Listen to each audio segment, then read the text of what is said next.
Hey, what's going on here? God. I am back again, dressed up as my dad's son. Both of my dad's son again. They call me Bruston. Oof. I'm here to talk about Stranger Things finale. Wait a second. I heard that. I know it. You just farted. Yeah, boy. I know you did. You just fucking farted, dude. But yeah. This needs to be talked about. It needs to be said. I know there's going to be some things that you've heard already, but you haven't heard it from me, some Donkus, your Lord and Savior, some Donkus Christ.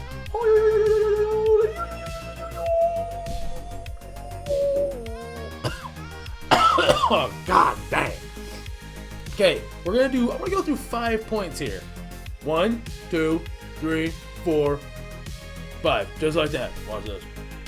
Whoa. Whoa. Wait. Let's just get at it. Point number one. Okay.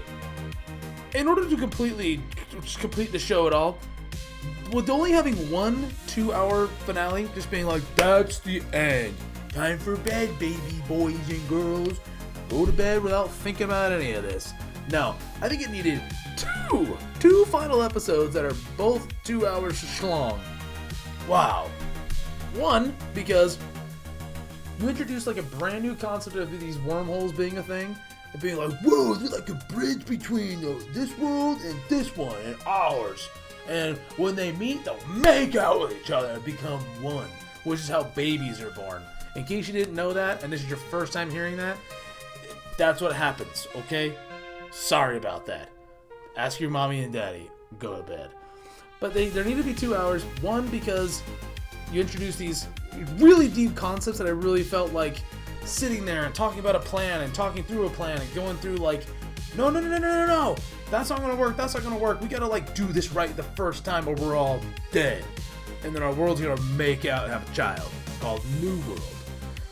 The other reason is because the fight at the very end between a bunch of teenagers and the Mind Flayer and Vecna, with it lasting like 12 minutes long, was unbelievably unsatisfying. So that's point number 1.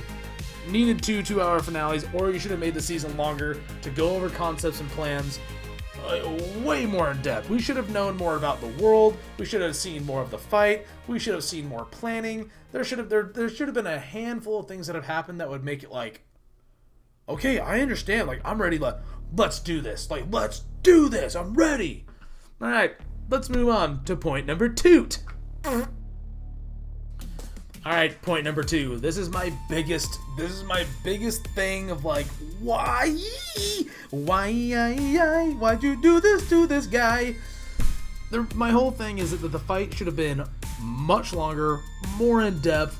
Actually felt like a battle to the final end, to the final boss, the Sephiroth of the whole thing. Yeah, we should have had like an absolutely phenomenal fight. Something that you would never forget. But instead we got a bunch of teenagers throwing Molotovs and a girl shooting an MK-16 and it's somehow doing damage to a chitinous beast. That is humongous. I don't understand when you can shoot guns at Demogorgons and it does nothing, but somehow it affects the god of them all. I don't understand that. I think it's just there's just a Nancy problem in this whole fight. In the whole show. She is a problem. But anyway, the fight should have been way more in depth. I think that would have been really cool that I discussed with my friends. Is that with there not being any Demogorgons or Demodogs or Demobats or anything like that, there should have been a thing where like there's this huge clash where like the kids are trying to fight them off, all these things, and the army should have been like, holy crap, you guys discovered the other world. There's 2 worlds! We're going to help you defeat this threat because this is insane. It's going to take over. We're all going to die. We're the government. We're not going to be able to control this. Even though we think that we can control everything because we're the best and we're smarter than all of you because you're stupid. But they could have like teamed up and fought against all these Demogorgons, throwing bombs, flamethrower dudes, shooting guns, like all this stuff. Could have been awesome. And once like some biz is going on and Eleven's trying to fight, or she's like getting ready to come on in to do her thing, she should have been there at the beginning of the fight, and then Vecna could have been like, nope, no. And then him and the Mind Flayer could have connected because they're one, and he could have been like, to me, come to me. And all the Demogorgons go, huh? And all the beasts, they all run and they just like smash together and climb all over each other like they do in World War Z, where the zombies are like, oh, I gotta get the Lucky Charms, oh! They could have mashed into a big old beef meatball like they did in season 2 or 3, where the Mind Flayer is a big old beef lord. And they could have smashed together, it could have been juicy and all that jazz. Ooh, chef's piss. And then you could have, like, then it would form the Mind Flayer, or like made his like spidery upward form, like come to life in a way where you're like, oh shit, guys, did you guys see that? Do you guys see all that beef all over that thing? Ew. That would have been awesome. And then the fight commences. They're like having to dodge this thing. It's like swiping, like blasting mount, like just, it should have been crazy, and it should have taken like everything for the teenagers and the army, if they were there, to go after this thing and like blow a leg off, like all these things, whatever. We just didn't get that. We got 12 minutes of children playing, somehow climbing 20-foot cliffs, and taking down the most evil, the final boss. They killed the final boss in no time at all. Whoop-de flippin' piss out my ass. Do. Point number 3. We gotta move on. Okay, well, point number three. Point number 3. Here we are. So this one's gonna be about Henry and the Mind Flayer. So what's weird is when we saw he picked up the Stone of Lord's Past, the Amulet of Kings, and when he did it, it went into his blood. I called that shit. I was like, it's gonna go in his blood, and that's what's gonna make him fuse, dude. Okay. One, we don't know how that stone came to be, how they even got the Mind Flayer stone, or whatever people want to call it. Okay, whatever. So it goes in him, yada yada, and the Mind Flayer talks to him via brain voice and says, come and find me. So you're like, oh shoot, so the Mind Flayer is like actually intelligent. Henry's not controlling it, it's influenced him 100%, we can see that. But then at the very end, the Mind Flayer has no mind of its own. There's nothing there. It's just a beast. That's all it is. And when all the kids get freed, they release the Mind Flayer particles. So the Mind Flayer is definitely still alive. 100%. Definitely still alive. And the part where Henry is like too afraid to... It makes no sense that he's so afraid to go and look at this memory of him getting shot in the hand and absorbing the Mind Flayer in the first place. When he's like, no, I chose this. We are one. We're working together. Like, all those things. Like, well, then why are you crying? Like, it doesn't make any sense. Like, it doesn't like that struggle of, like, it would have been cool if there was, like, a power struggle towards the very end where, like, in a moment of just, who knows, whatever moment. But he, like, elucidates. Like, he, like, wakes up from his trance and is like, help me, or like, you have to stop it, like, and then gets sucked back in, and the Mind Flayer's back in control, and their minds meld into one again. That would have been sick. So you could be like, that's why he's crying. Like, okay, he's crying because I think this, and then he says, no, I wanted this, and then you have the moment of, oh shoot, dude, like, he actually wants to escape this. Like, this thing took control of him, and like against his will in the very beginning. Like, that's it. But it didn't happen that way. And I just wrote a better scenario than the Duffer Brothers did. When a lot of what the Duffer Brothers said post this, and they got asked questions, they're like, well, gee whiz, I don't know. It sure is weird. Another thing that's strange is that I don't understand how the Mind Flayer and Vecna didn't know that they were planning on coming through, like the kids and everybody weren't planning on coming to Dimension X. You'd think that when Hopper was getting his mind invaded, or being able to spy through Will, like Vecna said, they would have seen the entire plan and would have been ready for him, which goes back to point number 2 about having an army ready and then being ready for this. How could they not be prepared when Henry's been doing this for years and is beyond powerful and can communicate through dimensions, brother. I just don't understand. Do you guys see what I'm saying right now? Do you see what I'm saying right now? How this makes no sense at all? Now the plot holes are like a gaping, big, fat butt. But anyway, so yeah, that's basically. I don't know what else to freaking say about point number 3 other than like the obvious things. I don't get it. So let's move on to point number 4. You Cynthia Dangus.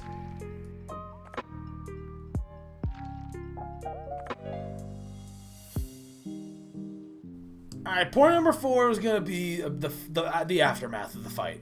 So they beat the Vecna and the Mind Flayer like easy peasy. They came in with, they were level 99. They had plus 20 armor, charisma, like you name it, they had it, and they beat the Mind Flayer no problem. Which I don't understand. I wish I could have seen something so awesome. I was so excited when the Mind Flayer transformed and was like, it was cool. It was cool. And then, but nothing. Just, oh hey, we did it, guys! Yeah, high five! Yeah. Everyone's kissing and hugging, licking butts. They get back, and then the government's like, "Hey, you're in big trouble now, you baby boys and girls. You're in big trouble. You're gonna be grounded for 4 days after this. Okay, all right." So then they capture them all, and then somehow Eleven's in there and does her thing, where she's like, "I chose this. I want to die." I'm not buying that. I'm really not buying that whole thing. We'll move past that for a second. But the fact that, like, so the fact that 18 months goes by after 11 died and everything finale, how are none of them in jail?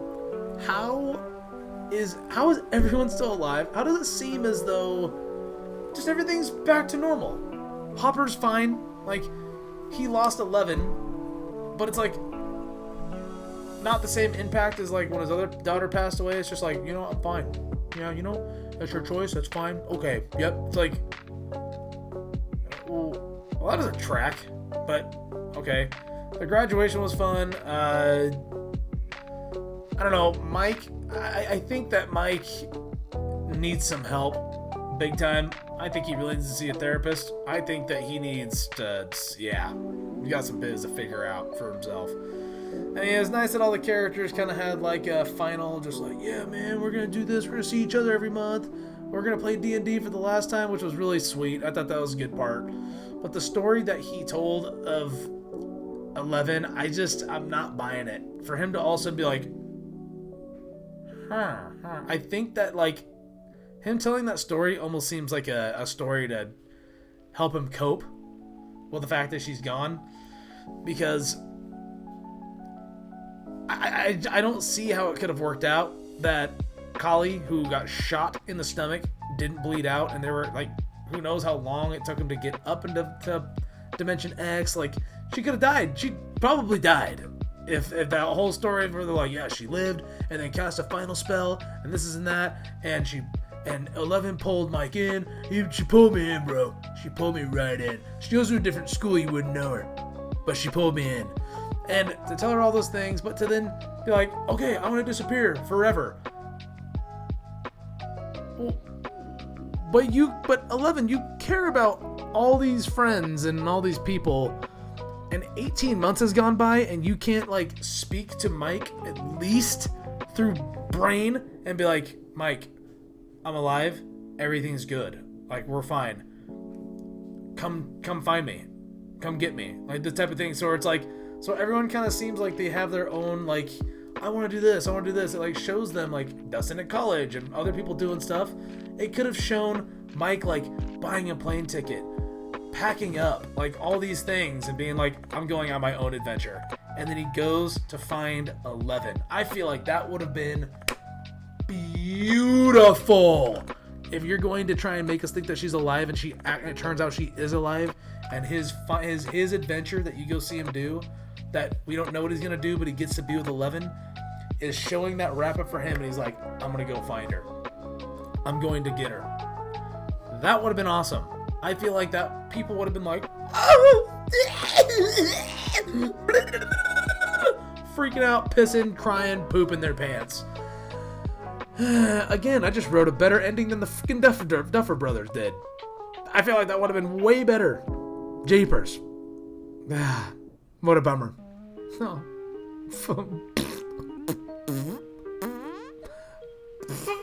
Point number 5.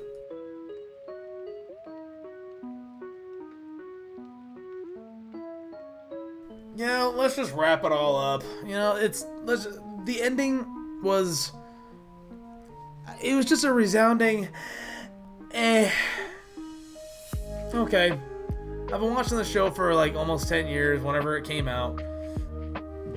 And the first season was a masterpiece, and everything like was great after that. I mean, sure, there was some, like when 11 met Kali, like that was kind of like, okay, I wish there was more there to explain the reasoning behind it. But the show overall, I love Stranger Things up to season 5. I feel like they just had a wonderful thing going, and then season 5 they went, we gotta speed this up. Where's Sonic at? I want you to watch Sonic, but don't look at his butt when he's running. Just watch how fast he's running. I want you to, we need to write the ending just as fast as he is. Speed of sound, okay? But what if he gets all 7 Chaos Emeralds? Even faster then. Well, sir, he got all the 7 Chaos Emeralds. Oh, shit, bro. But no, it was too fast. They mashed it together way too quickly. They put things together way too quickly, and without explaining major plot holes and giving us a reason to believe the things that are currently happening in the season that we're supposed to be, in the finale that we're supposed to be. EIO, Farmer of the Dale, okay? Just, no. And like I said, with 11, the way it ended, in point number 4, I wrote you a better ending. And all I had to do was just talk about it out loud, because I literally thought of it as I was saying it. But these guys that planned this whole thing out, they couldn't figure that out. There was nothing like big that happened. There was nothing like, this is gonna be a dark Christmas. Edgy, they put the black biz on them, putting their eyeliner on, combing their hair to the side. It's gonna be so dark, bro. It's gonna be the darkest Christmas ever. Merry Crimbus. But it wasn't. I didn't get that feeling. There were no stakes involved. No one freaking died. Everyone got to have a perfect happy ending because they lived through an absolutely insane thing. And I feel like they're a resounding just like, me. You know, it's over. It's over. It's over. Cool. That's basically it. So, like, maybe I'll make some shorts on some more thoughts mine, but I have videos planned here in the future to do other things. So that this video is over now. So you know, get the hell out of here. Just get out. Take you and yourself, take your butt cheeks, and get them out of here. They're connected to your legs, okay? When you get out of here, make sure you check your underwear that you didn't shit your pants, because like I said in the beginning, I know you farted, okay? And there's always more to a fart sometimes. But get out. Go away. It's over now. Go.